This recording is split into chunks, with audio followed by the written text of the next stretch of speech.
أعوذ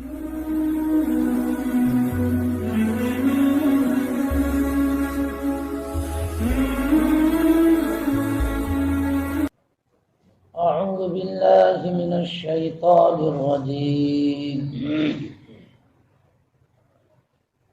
بسم الله الرحمن الرحيم.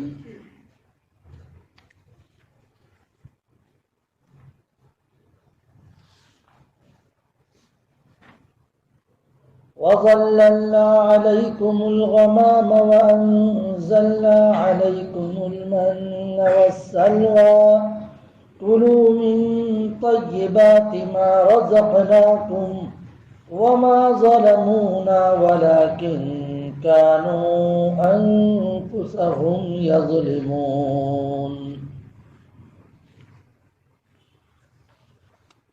وَإِذْ قُلْنَا ادْخُلُوا هَٰذِهِ الْقَرْيَةَ فَكُلُوا مِنْهَا حَيْثُ شِئْتُمْ رَغَدًا وَادْخُلُوا الْبَابَ سُجَّدًا وَقُولُوا حِطَّةٌ نَغْفِرْ لَكُمْ خَطَايَاكُمْ وَسَنَزِيدُ الْمُحْسِنِينَ. فَبَدَّلَ الَّذِينَ ظَلَمُوا قَوْلًا غَيْرَ الَّذِي قِيلَ لَهُمْ فَأَنزَلْنَا عَلَى الَّذِينَ ظَلَمُوا رِجْزًا مِّنَ السَّمَاءِ بِمَا كَانُوا يَفْسُقُونَ. شروع اللہ کے نام سے جو بڑے مہربان نہایت ہی زیادہ رحم کرنے والے ہیں. اے بنو اسرائیل، ہم نے آپ پر بدلیوں کا سایہ کیا اور ہم نے آپ پر ترنجبین اور بٹیر کو اتارا اور یہ کہا کہ کھاؤ جو کچھ ہم نے آپ کو عطا کیا اس میں سے عمدہ ترین غذا استعمال کرو. ہم نے تو کوئی ظلم نہیں کیا لیکن انہی نے اپنی ذات پر ظلم کیا. اور وہ وقت قابل ذکر ہے جب کہ ہم نے بنی اسرائیل سے کہا کہ اس بستی میں داخل ہو جاؤ اور اس بستی میں رہ کر کھاؤ جو بھی چاہو بے تکلفی کے ساتھ، البتہ دروازے سے داخل ہونا اس طرح سے کہ سربسجود ہوں اور تم اپنی زبان سے یہ کہنا حِطَّةٌ، اے اللہ ہمیں معاف کر دے. ایسا کرو گے تو ہم تمہارے سارے گناہ معاف کر دیں گے اور نیک کام کرنے والوں کے اجر و ثواب کو ہم بڑھاتے ہیں. مگر ان ظالمین نے بدل دیا جملے کو اس جملے سے جو جملہ ان کو نہیں کہا گیا.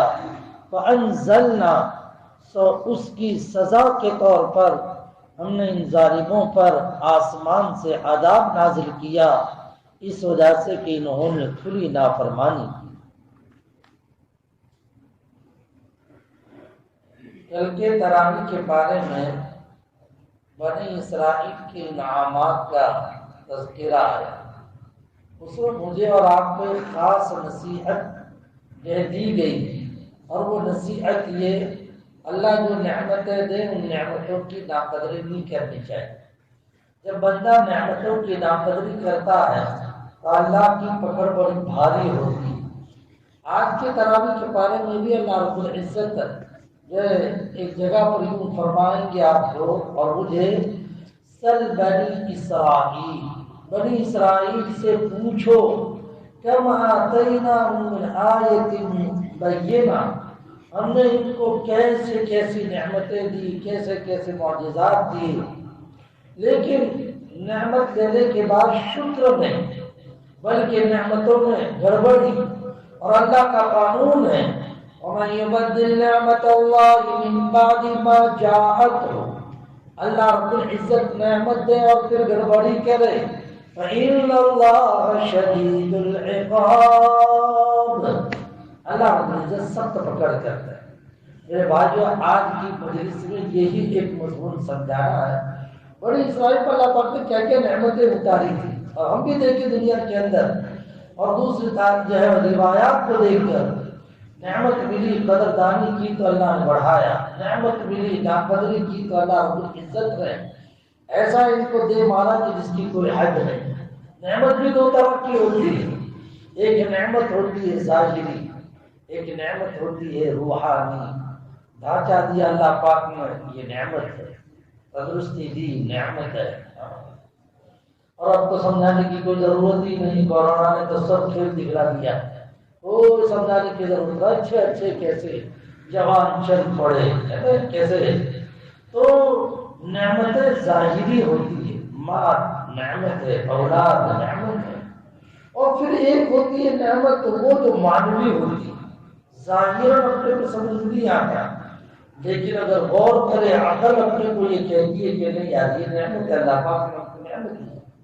اولاد تو دی ہے لیکن اولاد سب اپنی بات مانتی ہے، اولاد دی ہے، اولاد ہماری بات مانتی ہے، اولاد دی ہے انگوٹھا چھاپ نہیں دی، علم والی دی، اولاد دی سست نہیں دی، ایکٹیو دی، فعال عطا فرمائی، اللہ کی نعمت ہے۔ ہم سوسائٹی میں رہتے ہیں، سماج میں رہتے ہیں، لوگ ہم کو عزت کی نگاہ سے دیکھتے ہیں، نعمت ہے، یہ اللہ کی نعمت ہے۔ ہم دو چار کے بیچ جاتے ہیں تو ہر کوئی ہماری بات سننے کے لیے آمدہ نظر آتا ہے، اللہ کی نعمت ہے، سمجھے؟ اللہ کی نعمتوں کی قدردانی کرنی چاہیے۔ اللہ نے ماہ مبارک عطا فرمایا، نعمت ہے، اس نعمت کی قدردانی کرنی چاہیے، اور نعمت کی قدردانی یہی ہے اس کو جو تقاضے اس تقاضے سے آباد کرو۔ رمضان کے تقاضے جو ہے اس رمضان کے تقاضے سے آباد کرو۔ رمضان کا تقاضا تلاوت، رمضان کا تقاضا دعا، رمضان کا تقاضا گناہ سے اپنے آپ کو بچانا، رمضان کا تقاضا ہر چھوٹی بڑی نیکی کرنے کے لیے آمادگی یعنی تیاری، یہ کام میں کروں، یہ کام میں کروں، یہ ہے رمضان مبارک کی وصولی۔ ورنہ غیر رمضان میں بھی اگر اپنے چوکڑی پہ بیٹھتے تھے، رمضان میں بھی بیٹھے، کوئی فرق نہیں ہوا، سمجھے؟ رمضان کی ناقدری ہے، ناقدری۔ غیر رمضان میں بلا وجہ گھومتے تھے، رمضان میں بھی گھوم رہے ہیں، ناقدری ہے۔ غیر رمضان میں قرآن مجید نہیں اٹھاتے تھے، اس وقت بھی نہیں اٹھا رہے، ناقدری ہے۔ اس طرح سے اور بھی چیزوں کو آپ اٹھا کر دیکھ لیں میرے بھائیوں، پھر کیا ہوگا؟ اللہ نے تو ایک پوائنٹ بیان کر دیا، پھر میں کیا کروں گا وہ نہیں بتلاتا، میں اتنا بتلا دیتا ہوں، فَإِنَّ اللَّهَ شَدِيدُ الْعِقَابِ وَمَن يُبَدِّلْ نِعْمَتَ اللَّهِ، جو اللہ کی نعمت میں تبدیلی کرے، فَإِنَّ اللَّهَ، اللہ رب العزت شدید العقاب، سخت پکڑ کرنے والے، سخت پکڑ کرنے والے، سخت پکڑ میں سب ہو سکتا ہے، اور وہ کیا؟ اللہ ہم سب کی حفاظت فرما دے۔ بھائیوں چھوٹی سی بات کے جو اشاروں میں سمجھ لوں، گھر کے آنگن میں کنڈا رکھا ہوا تھا، کائی کا، وہ شو پیس پھول کا، جب تک وہ ہرا رہتا ہے تو اچھا لگتا ہے نا، جب وہ اگر خشک ہو جائے نہ، بالکل اس کے ذریعے سے گھر کا شو بگڑنے لگے، لوگوں کو نفرت ہونے لگے، تو پھر گھر کا مالک رہنے نہیں دیتا، گھر کا مالک پھر کاٹ کر اجاڑ کر ختم ڈسٹ بن میں ڈال دیتا ہے۔ تو یہ ہے کہ اللہ رب العزت نے جو نعمت دی ہے ماہ مبارک کی وصول کریں گے، اور صحیح معنی میں کریں گے تو اللہ باقی رکھیں گے، اور اگر نہیں تو پھر اللہ بھی کہیں گے کہ بھائی ایسے جو ہے نا وہ بیکار کے پتوں کو اس دنیا میں رکھنے کا کوئی مطلب نہیں، ختم کر دو۔ بات سمجھ رہے ہو؟ اس لیے فَإِنَّ اللَّهَ شَدِيدُ الْعِقَابِ میں ساری چیزیں فَإِنَّ اللَّهَ شَدِيدُ الْعِقَابِ، یہی وجہ ہے کہ جیسے کہ اپنے نماز سے فارغ ہوتے ہیں، نماز سے جیسے فارغ ہوتے ہیں، اور نماز سے پوچھو کہ نماز کے بعد کی جو دعا بتلائی، اللہم انت السلام پڑھنے کو بھی کہا، ربنا آتنا فی الدنیا حسنہ بھی پڑھنے کو کہا، وہاں یہ دعا پڑھنے کو کہیں 24 گھنٹے یہ دعا پڑھنے کو کہیں، اللہم اعنی علی تلاوت القرآن و ذکرک و شکرک و حسن عبادتک۔ نماز پڑھنے کے بعد یہ پڑھنے کو کہا، اے اللہ تلاوت کرنے، تجھے یاد کرنے، تجھے یاد اور جو ہے تیرا ذکر کرنے اور تیرا شکر کرنے اور تیری اچھی سے اچھی عبادت کرنے میں میری مدد کر۔ کیوں؟ اس لیے کہ تجھے مجھے جو زندگی ملی تو وہ انہی کاموں کے لیے۔ اب سنو، بنی اسرائیل کو اللہ نے کیا کیا نعمتیں دی تھی؟ ایسی ٹاپ نعمتیں دی تھی کہ سن کر سمجھے کہ نہیں، وہ منہ سے لاڑ ٹپکتا، سن کر منہ سے لاڑ ٹپکے۔ اللہ پاک نے ان حضرات کو، بنی اسرائیل کو، جب بالادستی دی یعنی کامیابی دی، فرعون ختم، یہ لوگ رہتے تھے مصر میں۔ کون؟ بنی اسرائیل مصر میں رہتے تھے۔ حضرت یوسف علیہ السلام کے زمانے میں بنی اسرائیل اپنا باپ دادا کا جو شہر تھا ایریا، وہ بیت المقدس ملک شام، اس کو چھوڑ کے آ گئے تھے مصر رہنے کے لیے۔ اور حضرت یوسف علیہ السلام کو بادشاہت ملی، یہ وہ سب، اور پھر فرعون کا زمانہ آیا۔ فرعون تو ان کے گلے کی ہڈی پھٹ گئی، اللہ رب العزت ہے پانی میں ڈبو کر اس کو صاف کر دیا۔ یہ اللہ کی بہت بڑی نعمت کہ ایک ظالم سے لوگوں کو اللہ پاک نے نجات عطا فرمائی۔ اب اللہ نے حکم دیا، بھائی تمہارا اصلی وطن یہ نہیں، تمہارا اصلی وطن ملک شام، لہٰذا جاؤ وہاں پہ، وہاں جا کر اب وہاں کو بسانے کی کوشش کرو۔ وہاں پہ جالے لگ گئے، وہ جالے صاف کر لینا۔ وہ جالے کائے کہ ایک قوم تھی جس کا نام تھا عمالقہ، یہ ظالم قوم عمالقہ قوم، انہوں نے تمہارے ایڑیے کے اوپر قبضہ جمایا، اس کو یہاں سے نکال دو، اور انہیں نکال کے تم لوگ وہاں پہ سیٹ ہو جائے۔ تو یہ سیٹ ہونے کے لیے اللہ پاک نے بنی اسرائیل کو وہاں بھیجا۔ اب یہ لوگ گئے، مگر راستے میں جیسے پہنچے، ان کو تو وہاں جا کے ٹکر لینی تھی، ان جالوں سے ٹکر لینی تھی، لیکن ابھی راستے ہی میں تھے کہ ان کو پتا چلا کہ وہ جس جگہ پہ جانے کو کہا اور جن لوگوں کو نکالنے کو کہا وہ تو بہت ہی طاقتور قوم ہے، ان طاقتور قوم کے ساتھ ہم نہیں لڑ پائیں گے، اور اللہ نے تو وہاں بھیج رہے اپنے کو۔ انہوں نے نافرمانی کی، اللہ نے نعمت دی، فرعون کو ختم کر دیا، اللہ کی نعمت، سمجھے؟ اور اللہ پاک نے حضرت موسیٰ علیہ السلام جیسے نبی عطا فرمایا، اللہ کی نعمت، لیکن ان حضرات نے نافرمانی کی۔ درمیانی راستے میں جا کر انہوں نے یہ کہہ دیا، وہاں تو بہت ڈینجر قوم ہے، وہاں لوگوں کے ساتھ لڑنا اپنے بس کا نہیں ہے، سمجھے؟ حضرت موسیٰ علیہ السلام وہ تسلیم سے ان حضرات نے کیا کہا معلوم ہے؟ اِذْهَبْ أَنْتَ وَرَبُّكَ فَقَاتِلَا إِنَّا هَاهُنَا قَاعِدُونَ۔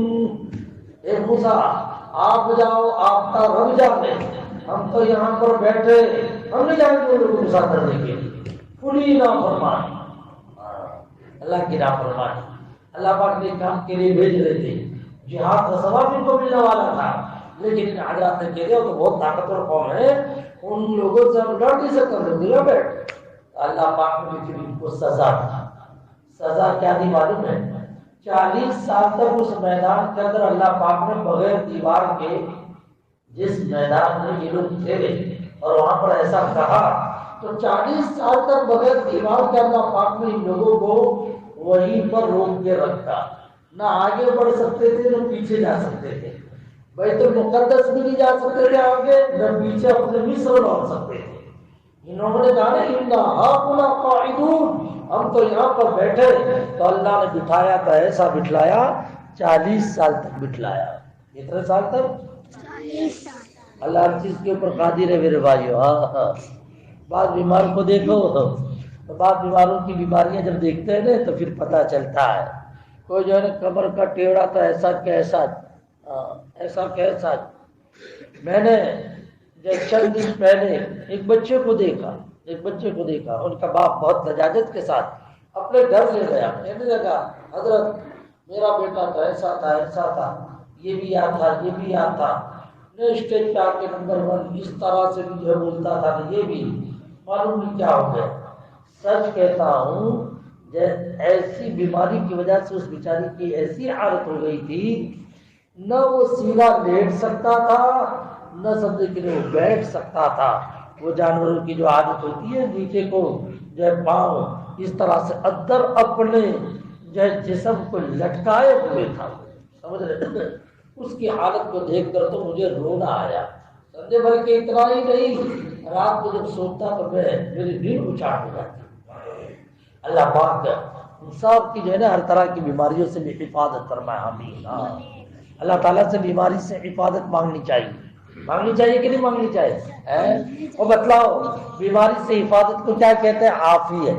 کیا کہتے ہیں بھائی؟ عافیت کہتے ہیں۔ اور عافیت سب سے زیادہ کون سا ٹائم ہے مانگنے کی؟ وہ بتاؤ پہلے کون سا ٹائم ہے عافیت مانگنے کی؟ یہ تو کئی مرتبہ کہہ چکا ہوں یہاں پر، عافیت مانگنے کا سب سے بیسٹ ٹائم اذان اور اقامت کے بیچ، اذان اور اقامت کے بیچ۔ حدیث میں آتا ہے ترمذی شریف کی حدیث ہے، ایک صحابی اللہ کے نبی علیہ الصلوۃ والتسلیم کی خدمت میں آیا اور آ کر کہنے لگے اللہ کے رسول صلی اللہ علیہ وسلم کون سا وقت ایسا جس میں دعا بالکل فوری طور پر قبول ہوتی ہے؟ آپ نے فرمایا اذان اور اقامت کے درمیان۔ اذان ہوتی ہے جیسے مثلا نبی 5:15 کو اذان ہوئی اور جب 35 کے اوپر جماعت کری ہوئی، تو یہ 15 اور 35 کے درمیان آپ اپنی سنت سے فارغ ہو جاؤ، اذان ہو گئی، اذان اور اقامت کے درمیان کا یہ ٹائم۔ اس پر صحابی نے یہ پوچھا اللہ کے رسول صلی اللہ علیہ وسلم اس ٹائم میں کیا مانگے؟ میرے آقا نے کیا فرمایا؟ اس ٹائم میں مانگو تندرستی، عافیت مانگو۔ یہ حدیث کرتا ہے عافیت۔ اسی لیے جب بھی مسجد میں آمد ہے سنت سے جب فارغ ہو جاؤ اس کے بعد یہ کہنا چاہیے کہ اللہ مجھے بھی عافیت دے، میرے بال بچوں کو بھی دے دے، اپنے فکر میں متعلق کی یاد آئے تو یہ دعا مانگو۔ سمجھ رہے؟ ممبئی کے ایک صاحب پہنچے ہوئے تھے، انہوں نے کسی طرح کی بات بتائی، میں نے حدیث سنائی۔ جیسے میں نے حدیث سنائی تو وہ کہنے لگے مولانا آپ نے حدیث سنائی اب مجھے سمجھ میں آ گیا، ہماری فلانی اسٹیشن کے قریب مہدی مسجد، وہاں پر فلانے اللہ والے ہیں، میں نے ان کو یہ دیکھا کہ مسجد میں پہلے سے وہ سنت کے بعد تلاوت میں مشغول ہوتے، لیکن جیسے کہ اقامت کا وقت قریب ہوتا ہے وہ اپنی تلاوت وغیرہ کو بند کر دیتے اور اس کے بعد دعا مانگتے ہیں۔ میں نے ان سے پوچھا کہ آپ کیا دعا مانگتے ہیں؟ کہا میں عافیت۔ میں نے ان سے یہ پوچھا کہ وہ عافیت میں کیا دعا مانگتے ہیں؟ وہ دعا بھی سن لو، اللهم انا نسألك العافية في الدنيا والآخرة، اللهم انا نسألك العفو والعافية في ديننا ودنيانا وأهالينا۔ یہ بھی آخری دعا ہے، اللهم انا نسألك العافية في الدنيا والآخرة، اللهم انا نسألك العفو والعافية في ديننا ودنيانا وأهالينا۔ اتنا اچھا ترجمہ ہے، یا اللہ دنیا میں بھی عافیت دے اور آخرت میں بھی عافیت دینا۔ عافیت کے معنی نجات، بلا سے نجات، بیماری سے نجات۔ کیسی کیسی بیماریاں چلتی ہے بھائی، ہے نا؟ کیسی کڈنی ٹرانسفر، فلانا یہ نہیں وہ، سمجھ رہے نا؟ اللہ سب کی حفاظت کرتا ہے، آمین۔ اللہ سے مانگو اللہ دیتا ہے۔ بیماریاں بھلے سمجھے کہ لوگ سنائیں تو بعد میں تو اپنے کو چھوٹ چڑھتی ہے، لیکن گھبرانے کا نہیں، فوراً اللہ سے کہنا اللہ مجھے اس بیماری سے بچانا، اللہ زندگی بھر بچائیں گے انشاءاللہ اگر دل سے مانگو گے تو۔ اللہم انا نسألک العافیہ فی الدنیا والآخرہ، یا اللہ دنیا میں بھی اور آخرت میں بھی تو عافیت عطا فرمانا، نجات مصیبت سے۔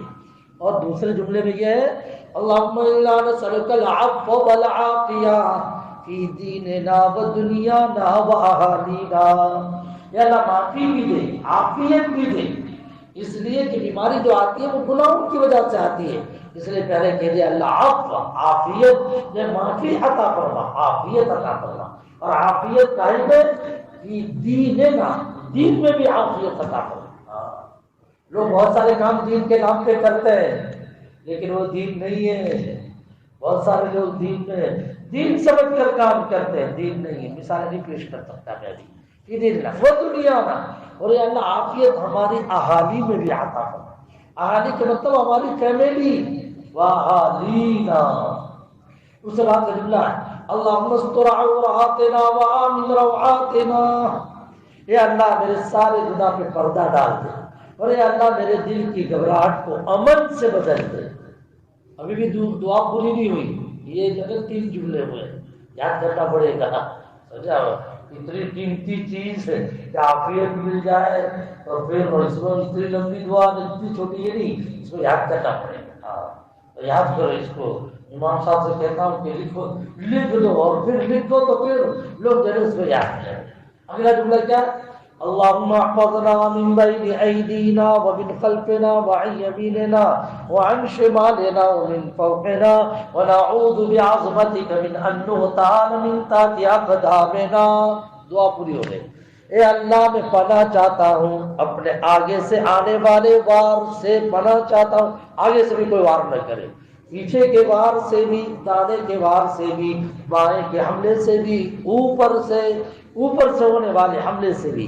یا اللہ نیچے سے بھی مجھے کوئی گھسیٹ لے، اس سے بھی میں پناہ چاہتا ہوں. اتنی عجیب دعا ہے کہ اللہ رب العزت سے عافیت مانگنا چاہیے. اور ان حضرات کا انہا قاعد، موسیٰ تم جاؤ تمہارے رب کو لے جاؤ، وہ جا کے لڑے، ہم تو یہاں بیٹھے. اللہ پاک نے 40 سال تک ان کو بٹھایا.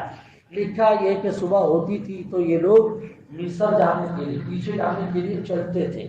آگے تو جانے کا ارادہ تھا نہیں، پیچھے جانے کے لیے نکلتے تھے. لیکن چلتے چلتے چلتے جب شام ہو جاتی تھی تو پھر وہ رک جاتے تھے. چلو بھائی شام ہو گئی، اب پھر کل اگلا سفر شروع کریں گے.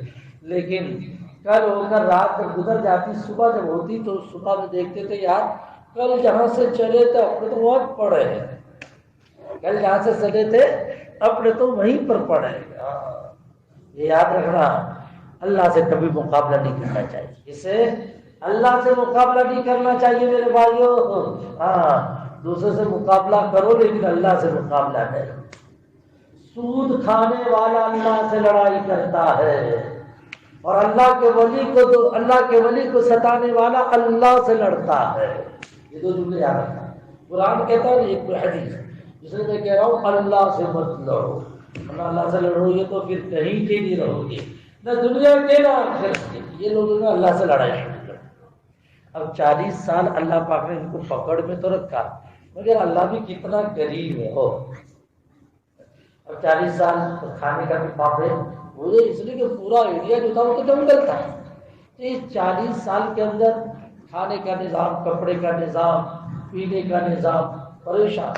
حضرت موسیٰ علیہ السلام سے پہلے انہوں نے شکایت کی موسیٰ گرمی بہت لگ رہی ہے. تو اللہ پاک نے بادل کا نظام بنا دیا. وَظَلَّلْنَا عَلَيْكُمُ الْغَمَامَ، ہم نے ان کے اوپر بدری کا سایہ ڈالا. پھر کچھ کہنے لگے موسیٰ بدری کا تو انتظام ہو گیا، بھوک کا کیا؟ اللہ پاک نے اس کا بھی نظام بنا دیا. وَأَنزَلْنَا عَلَيْكُمُ الْمَنَّ وَالسَّلْوَىٰ، من کہتے ہیں تورنجبین، اور اس کے متعلق جو کچھ لکھا ہے وہ بہت عجیب لکھا. یہ ایک ایسا کھانا تھا جس کھانے کے متعلق یہ لکھا ہے دودھ سے زیادہ سفید. کھیر ہوتی نا کھیر، تو دودھ سے زیادہ سفید، احلی من العسل، شہد سے زیادہ میٹھا. اور جب یہ اترنے کا اس کا ٹائم فرما طلوع فجر سے لے کے طلوع شمس، صبح صادق سے لے کے سورج نکلے وہاں تک کے ٹائم میں اللہ پاک آسمان سے اس کو اتارتے تھے. درخت کا جو پتا ہوتا تھا یہ پتے کے اوپر یہ دودھ سے زیادہ سفید، شہد سے زیادہ میٹھا، یہ کھانا وہاں پہ جم جاتا تھا اور یہ لوگ لے کر اس کو کھایا کرتے. اللہ پاک نے یہ نظام، یہ تو میٹھے کا انتظام کیا اللہ نے، اور نمکین کا بھی اللہ نے انتظام کیا. نمکین کا انتظام یہ کیا کہ اللہ نے بٹیر اٹھائے. بٹیر سمجھتے ہو گے؟ تو تکتر جیسا ہوتا ہے یہ بٹیر، لیکن وہ عین تکتر نہیں ہوتا بلکہ اس جیسا ہوتا ہے. یہ عرب میں اس کو سامان سے تعمیر کرتا ہے، ہم نے کھایا اس کو. تو یہ تیتر بٹیر پر اللہ پاک نے اس کو اتارا. وَأَنزَلْنَا عَلَيْكُمُ الْغَمَامَ وَالسَّلْوَىٰ، اور بٹیر جو ہے وہ اپنے ہاتھوں سے جب چاہے وہ اپنے ہاتھ سے اس کو پکڑ لیتے. اللہ پاک نے یہ نظام بنایا. البتہ اللہ پاک نے ایک بات بتائی، وہ بات یہ بتائی کہ دیکھو روزانہ اترے گا، اس میں تم لوگ جو ہے نا وہ لالچ مت دکھلانا. کیا مت دکھانا؟ لالچ. تو ان حضرات نے لالچ دکھانی شروع کر دی. لالچ دکھانے کا مطلب یہ تمہیں جتنی ضرورت ہے اتنا لے کے کھا لو، باقی آئندہ کے لیے اسٹاک مت کرنا. مگر ان حضرات آئندہ کے اسٹاک کرنا شروع کر دیا. یہ بہت بری چیز ہے. جب آئندہ کا اسٹاک شروع کر دیا، آج کا تو کھا لیا لیکن آئندہ کا بھی اسٹاک شروع کر دیا، تو اللہ پاک نے بیماری ڈالی. اور وہ بیماری کون سی؟ سڑنا، تو سڑنے کی بیماری اس سے پہلے نہیں تھی، بنی اسرائیل نے یہ دھندے جو شروع کیے نے تو اس وقت سے یہ سڑنے کی بیماری آ گئی۔ ہاں ورنہ اس سے پہلے کبھی بھی کوئی چیز سڑتی تھی، ہوتا نہیں آم بگڑ گیا نہ پھلا بگڑ گیا ہے، اس زمانے میں اس طرح کا نہیں تھا۔ ان لوگوں نے یہ کیا تو پھر اللہ پاک نے جو یہ بیماری ڈال دی۔ اب انہوں نے آئندہ کل کے لیے جو اٹھا کے جو رکھا تو وہ ان کا جو ہے وہ ترنت زمین بھی شعلہ بھی بگڑ جاتا تھا، اور ان کا جو وہ جو تھا بٹیر وہ بٹیر بھی بگڑ جاتا تھا۔ ہاں اسی لیے حدیث میں آتا ہے لولا بنو اسرائیل، اگر یہ بنی اسرائیل کی یہ حرکت نہ ہوتی تو کبھی بھی دنیا کے اندر کھانا نہ بگڑتا، کھانا نہ بگڑتا۔ بہرحال تو اللہ پاک نے یہ نظام بنایا، اسی کو قرآن مجید نے فرمایا وَظَلَّلْنَا عَلَيْهِمُ الْغَمَامَ وَأَنزَلْنَا عَلَيْهِمُ الْمَنَّ وَالسَّلْوَىٰ۔ اب ظاہری بات ہے کہ اتنا اچھا اچھا کھانا ملے تو پھر پانی کی بھی تو ضرورت پیش آئے نا، تو گئے موسیٰ کے پاس جا کر کے موسیٰ پانی، اللہ پاک نے پانی کا بھی انتظام کر دیا۔ وَإِذِ اسْتَسْقَىٰ مُوسَىٰ لِقَوْمِهِ، آگے چل کر اس کا قصہ بیان کیا، فرمایا وہ فلانا پتھر ہے، مارو پتھر کے اوپر ایک یعنی لاٹھی، حضرت خان جو لاٹھی جو ماری تو 12 پانی کے چشمے بہ پڑے، 12 پانی کے چشمے بہ پڑے۔ اب تھوڑے دن جو گزرے اللہ نے کھانے پینے کا بھی انتظام، بدلی کا بھی انتظام، اور جب پانی کا بھی انتظام کر دیا۔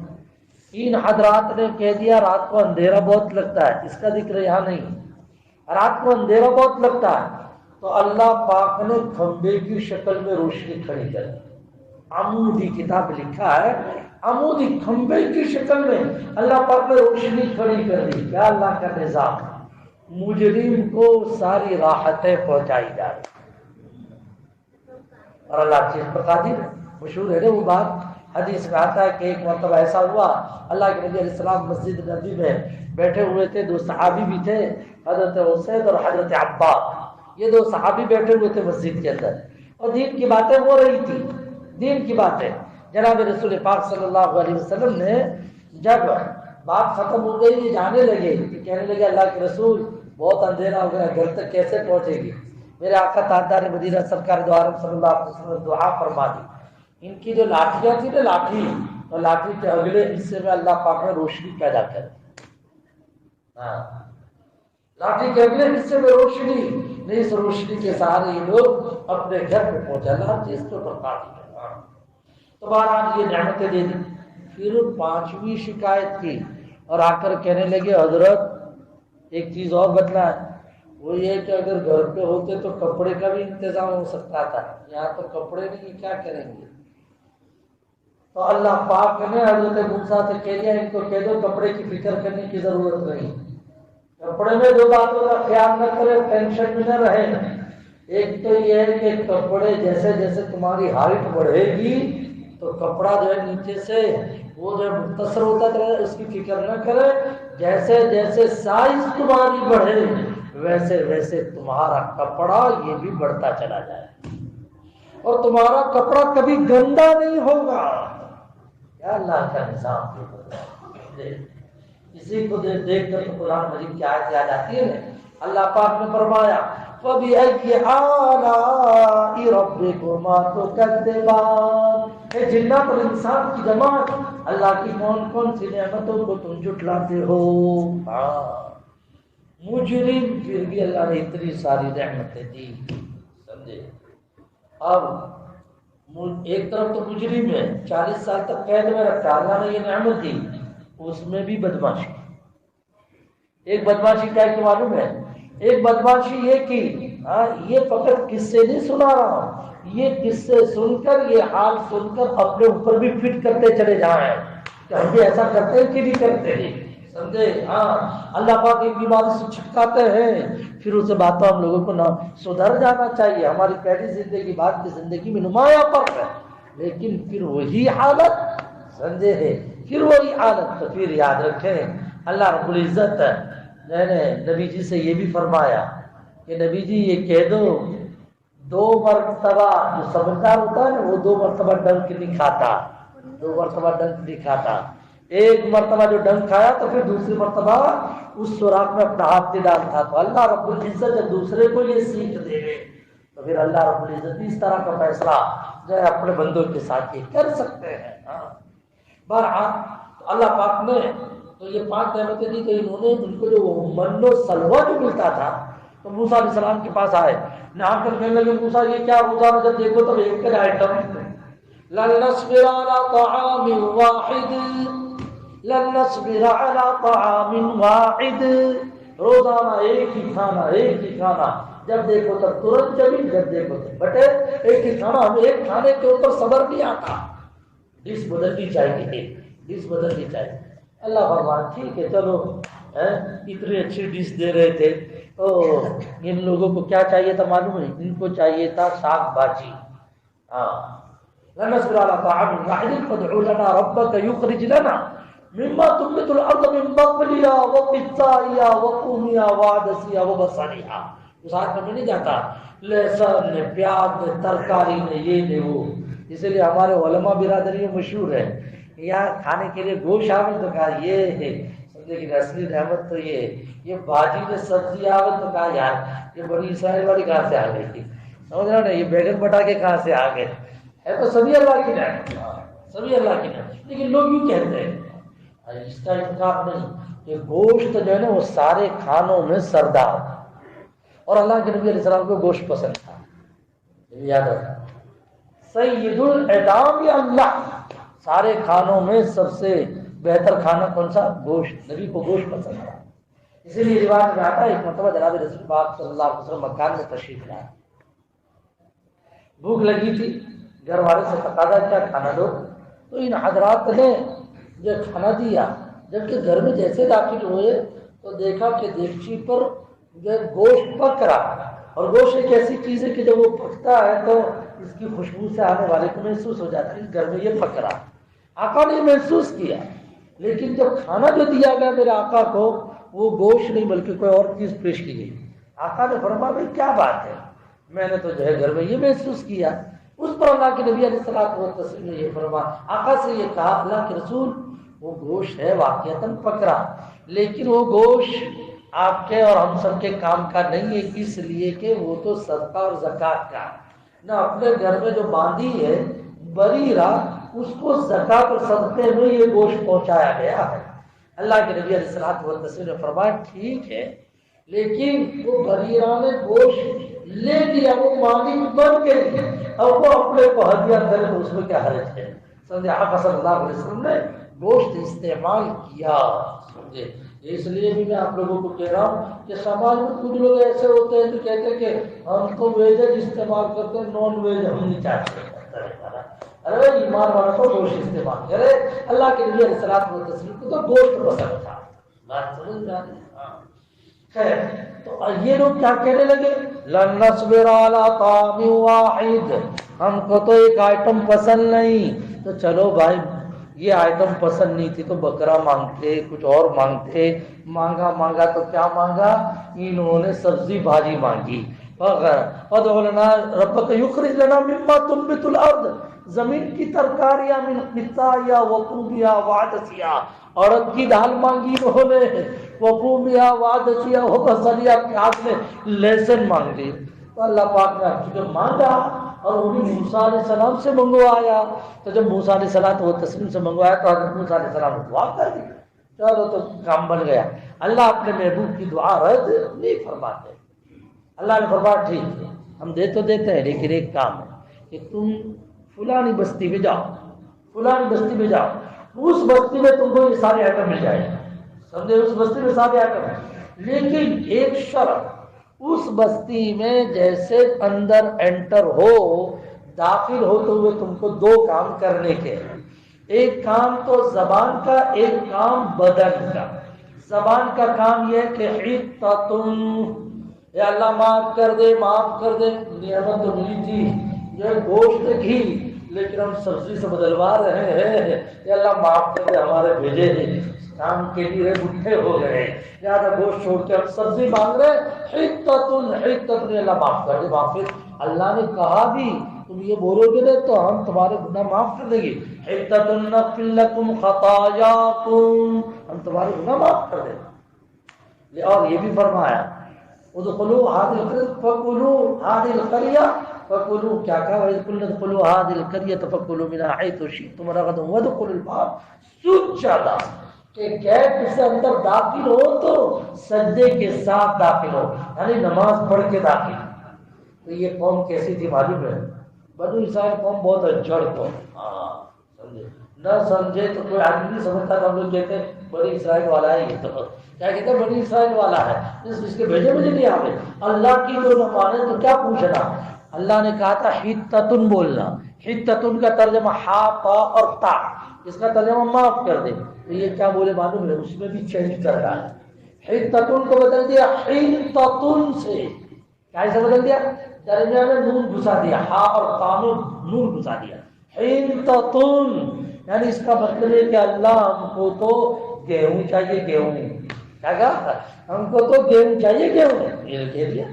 اور نمبر 2 کے اوپر اللہ پاک نے یہ فرمایا سجدے کے ساتھ داخل ہونا، لیکن سجدے کے یعنی نماز شکر ادا کرتے ہوئے، مگر انہوں نے ایسا نہیں کیا، سجدے کے بجائے جیسے چھوٹا بچہ وہ گھسٹ کے چلتا ہے، چلنا شروع کرتا ہے تو گھسٹ کر چلتا ہے، تو اس طرح سے یہ لوگ یمشون علی استاحی، چوتر کے بل جو اندر کو داخل ہو۔ اب بتائیے نافرمان نہیں یا تو داخل ہونا تھا تو سیدھے داخل ہوتے سمجھے، لیکن اس کے بجائے جیسے چھوٹے بچے جو ہے وہ داخل ہوتے ہیں یا چلتے ہیں گھسیٹتے ہیں، اپنے سورج کو گھسیٹتے، اس طرح سے گھسیٹتے ہوئے اللہ پاک نے ناراضی کا اظہار کیا۔ فبدل الذين ظلموا قولا غير الذي قيل لهم، ان ظالمین نے بدل دیا جملے بدل دیے انہوں نے، جو کہے گئے تو وہ نہیں کہتے، اس کے علاوہ کے جملے کہے۔ فبدل الذين ظلموا قولا غير الذي قيل لهم، تو پھر کیا ہوا؟ فانزل عليهم رجزا من السماء، آسمان سے بیماری ان کے اوپر آئی۔ میرے بھائیو بس یہی ایک بات مجھے آپ لوگوں کو آج کے سبق میں بتلانی تھی کہ جب اللہ کی نعمت کی ناقدری کرے اور اللہ رب العزت جو کہے اس کا الٹا کرے تو اللہ نے کہہ دیا فانزلنا علیہم رجزا من السماء۔ یہ گمبھیر جو بیماریاں ہوتی ہیں نا، اس گمبھیر بیماری کے سلسلے میں احادیث کی روشنی میں علماء نے اس طرح کی بھی باتیں بیان کی ہیں کہ آدمی بڑا پاپ کرتا ہے نا تو پھر اللہ پاک اس طرح کی گمبھیر بیماری داخل کرتے ہیں۔ لہٰذا میرے بھائیو آج کی مجلس میں نے یہ جو آیات پڑھی تو اس آیات کی روشنی میں آپ لوگوں کو یہی سمجھانا تھا ماہ مبارک اللہ پاک نے عطا فرمائے اس کی قدردانی کریں، ناقدری نہ کریں، سمجھے، ناقدری نہ کریں۔ ابراہیم علیہ السلام نے قدردانی کی، 70,000 انبیاء اللہ پاک نے ان کے جگہ اولاد میں پیدا کر دی، 80 سال کی عمر تک ایک بھی بچہ نہیں تھا، 80 سال کی عمر تک ابراہیم علیہ السلام کیا ایک بھی بیٹا نہیں تھا، لیکن 80 سال کی عمر میں اللہ پاک نے حضرت اسحاق بھی دیے اور حضرت اسماعیل، تو اللہ کی تعریف پر کھڑے ہو گئے، کہنے لگے الحمدللہ الذی وہب لی علی الکبر اسماعیل و اسحاق۔ تمام تعریف اس اللہ کے لیے جس نے بڑی عمر میں اولاد عطا فرمائی۔ تو علماء سے پوچھو کہ اللہ پاک نے پھر ان کے خاندان میں کتنے پیدا کیے؟ 70,000 نبی بنائے، 70,000 نبی بنائے۔ میرے بھائی اپنی جو اولاد ہے نا تو اولاد اپنی فرما بردار ہو، اولاد کچھ پڑھے تو اس کو دیکھ کر اللہ کو شکر ادا کرنا چاہیے۔ آج اگر وہ بڑا علامہ نظر نہیں آتا تم کو، مجھے اور آپ کو، لیکن یاد رکھیں یا تو یہی یا اس کی نسلوں میں اللہ پاک ولی پیدا کریں گے، اس کی نسلوں میں اللہ قطب پیدا کریں گے۔ بچوں کو دیکھ کر اور بچے کی اچھی حالت کو دیکھ کر اللہ کا شکر ادا کرنا چاہیے، نعمتوں کو ناقدری سے نہ بدلیں۔ ایک چھوٹی سی بات دے کر اپنی بات ختم کر دوں، اس وقت بتا جاؤ اور دعا ہوگی انشاءاللہ۔ حیات الحیوان میں لکھا ہے اور آپ لوگوں کو اس سے پہلے بھی سنا بھی چکا، ایک بہت بڑا مالدار تھا، اولاد نہیں تھی، گھر پہ کھانے کے لیے بیٹھا، کھانا جو پکا تو مرغا بیٹھے کھانے کے لیے، سمجھے، اتنے میں کوئی مانگنے کے لیے آیا، فرمایا اللہ کے نام پہ دے دو، اسے کہا چل یہاں سے 2 آدمیوں کا کھانا ہے اور تیسرا اندر کو جو ہے گھسا ہے۔ مطلب یہ ہے کہ اس فقیر کو جھنجھوڑ دیا، جھٹک دیا اور جھٹک کے روانہ، نہ دینا تھا نہ دیتا، لیکن ساتھ میں جھٹکا بھی۔ قرآن اسی لیے کہتا ہے کہ مانگنے والے کو جھڑکو مت، محمد سائل پل آتا ہے، اسے جھٹک دیا۔ اللہ کو ادا پسند نہیں آئی، نعمت کی ناقدری، نعمت کی ناقدری۔ تو اللہ پاک نے کیا کیا معلوم ہے؟ اس کے دن چڑھائے تھے تو اللہ پاک نے اس کو نیچے کو اتار دیا، اتارا تو ایسا اتارا کہ جو اس کی آمدنی کا ذریعہ تھا وہ ختم ہونے لگا، اور جب آمد ختم ہونے لگی تو ٹینشن میں آ گیا کہ یار ہم دونوں اپنے کیسے گزارا کر سکتے ہیں، چلو اس کی بیوی کی چھٹی کر دو، بیوی کو طلاق دی۔ اچھے سے بہت بڑے محل وغیرہ میں رہتا تھا، اچھا کھانا کھاتا تھا، لیکن مالی اعتبار سے تنگی، مالی اعتبار سے تنگی ہو گئی تو بیوی کو چھٹی کر دی۔ اب یہ ہو گیا، اس کے دن ایسے برے آئے کہ پھر کہاں امیر تھا، اب فقیر بن کر لوگوں کے گھر بھر بھیک مانگنے لگا۔ اس اللہ کی بندی نے جس وقت اس نے جھٹکا تھا تو منع بھی کیا تھا، نہیں اس میں سے کچھ دے دے، بات نہیں مانی۔ خیر غلطی تو اس نے کی تھی، بیوی نے تو کی نہیں تھی، بیوی کی چھٹی ہو گئی، اللہ نے اس بیوی کا رشتہ کہیں اور کر دیا، اور وہ جس کے گھر پہ کر دیا نا وہ اس کے حالات معمولی تھے، اور یہ دونوں میاں بیوی رہنے لگے۔ اللہ پاک نے فقیر سے اس کو بھی امیر بنا دیا۔ ہاں اب یہ بیوی جو ہے وہ دوسرے شوہر کے ساتھ رہنے لگی۔ ایک دن یہ دوسرے شوہر کے یہاں پہ کھانا پکا، وہ بھی مرغا کھانے کے لیے بیٹھے، کتنے میں آیا سائل، اللہ کے نام پہ دے دو۔ اس کھانے والے امیر شوہر نے فوراً بیوی سے کیا، جلدی سے وہ آیا، اس کو دے دو بھائی، اس کو دے دو۔ یہ دینے کے لیے باہر گئی تو دے کر آنے میں تو تھوڑا سا وقت لگتا، وقت زیادہ ہو گیا۔ یہ تعجب سے جو ہے سوچنے لگا کیا بات ہے، بہت دیر ہو گئی۔ کافی دیر کے بعد جب یہ آئی تو پوچھا ارے اتنا لیٹ؟ فرمایا معاف کرے، یہ لیٹ جو ہے ہونا یہ اس کی ایک وجہ تھی۔ کیا ہوا؟ یہ مانگنے کے لیے جو آیا تھا، آپ کو تو معلوم ہے کہ میری دوسری شادی ہے، یہ مانگنے کے لیے آیا تھا، یہ کوئی دوسرا نہیں تھا، یہ میرا اگلا شوہر تھا جو فقیر بن گیا، پہلے وہ امیر تھا، اور اس کی غلطی یہی تھی کہ ایک مانگنے کے لیے آیا تھا، اس کو جھٹک دیا تھا، اس پر وہ آبدیدہ ہوا اس کا یہ دوسرا شوہر، اور کہنے لگا اگر تو یہ بات جب بیان کرتی ہے تو سن، وہ تیرے اگلے شوہر کے گھر پر جو مانگنے کے لیے آیا تھا، جس کو جھٹک دیا تھا، تو وہ کوئی دوسرا نہیں تھا، وہ میں ہی تھا۔ بات سمجھ میں آ رہی ہے؟ امیر کو غریب، غریب کو امیر اللہ پاک بنا دیتے ہیں۔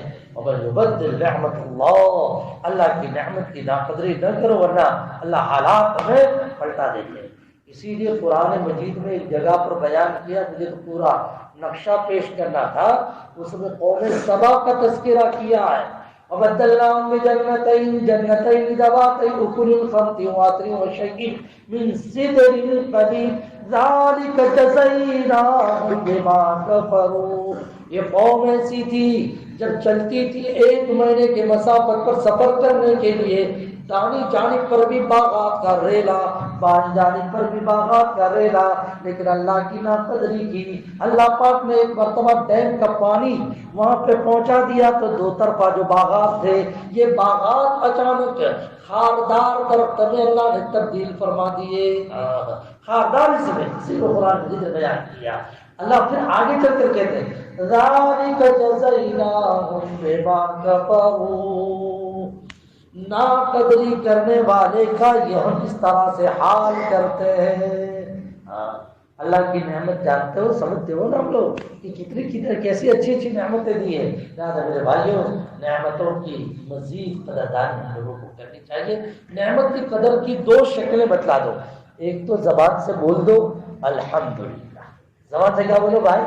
الحمدللہ، الحمدللہ اللہ آپ نے رمضان عطا فرمایا، زبان سے بولو اس کو کہ اللہ عطا، اور ساتھ میں یہ بھی کہہ دو اللہ اب اس کا حق ادا کرنے کی بھی توفیق عطا فرما دے۔ کیا بول دو؟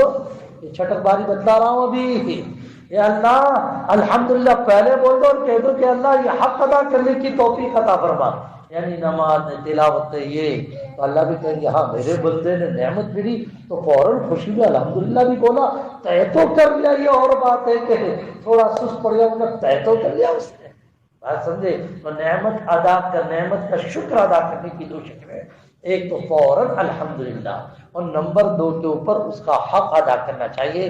سبھی حضرات سے ہماری درخواست ہے، جب ماہ مبارک ملا ہے خوب تلاوت کریں میرے بھائیوں۔ ہم لوگ جو بعض مرتبہ مجلس ختم ہو جاتی ہے اس کے بعد جو ہے جو چوڑے چکرے پر جیسے بیٹھتے ہیں تو وہاں کی بجائے مسجد میں چوپٹ نہیں ہے، ادھر ایک آدھ 2-3 منٹ کے لیے ہم لوگ بیٹھے ہیں بات کر لیں وہ ایک الگ چیز ہے، ورنہ تو پھر فوراً ہمیں اپنے اپنے کام میں لگ جانا چاہیے، کوئی تسبیح میں لگے، کوئی تلاوت میں لگے، سمجھے، کوئی تسبیح میں لگے، کوئی تلاوت میں لگے، کوئی دعا میں۔ معتکفین جو میرے ساتھی حضرات سے بھی کہنا چاہتا ہوں، سمجھے، اور باقی سبھی حضرات سے کہنا چاہتا ہوں، بھائیو یہ مسجد جماعت کھانے کے اندر اپنے کو تو ہمیشہ اپنے آپ کو عبادت میں لگانا چاہیے، اور ساتھ میں اپنے گھر پہ بھی جا کے فضا بناؤ، گھر پر بھی اپنی ماں بہنوں کو بتلاؤ کہ دیکھو اپنے گھر میں یہ بھی ہونا چاہیے، یہ بھی ہونا چاہیے۔ گھر والوں کو یہ 3 کاموں کا پروگرام بتا دو، کہ روزانہ تلاوت کا پروگرام، کہ دیکھو گھر کے جتنے ممبر ہیں 2 پارے تو روزانہ چاہیے مجھے۔ نمبر 2، دوسری بات ان کو کہہ دو کہ دیکھو گھر میں 3 ٹائم کی دعا تو مجھے چاہیے نہیں چاہیے، تہجد میں بھی، افطار میں بھی، اور نمبر 3 کے اوپر کوئی اور موقع کہ صلاۃ التسبیح پڑھ کے وہ یہ اس طرح سے کرے۔ آپ ذمہ دار ہیں، آپ تھوڑا سا اپنا پاور دکھاؤ گے تو کام بن جائے گا، اپنا دباؤ نہیں ڈالنا ہے، لیکن یہ ہے کہ اللہ کی نعمت کی جو ہے قدردانی ہو، اور اللہ اپنے کو بار بار رمضان عطا فرمائے۔ اس لیے میں یہ کہہ رہا ہوں یہ 2 کام، اور تیسرا کام گھر والوں سے یہ کہہ دو رمضان المبارک کی تسبیح خوب پڑھیں، لا الہ الا اللہ، استغفر اللہ، اسألک الجنہ واعوذ بک من النار، اور ربنا آتنا فی الدنیا حسنہ وفی الآخرۃ حسنہ وقنا عذاب النار۔ سب کریں گے انشاءاللہ۔ کون کون گھر جا کے کہے گا بتلاؤ، پہلے مجھے بتلاؤ، گھر جا کے کون کون کہے گا کہ یہ 3 پروگرام اپنے کو کرنے، روزانہ 2 پارے، اور روزانہ تسبیح، اور روزانہ دعا 3 ٹائم۔ اللہ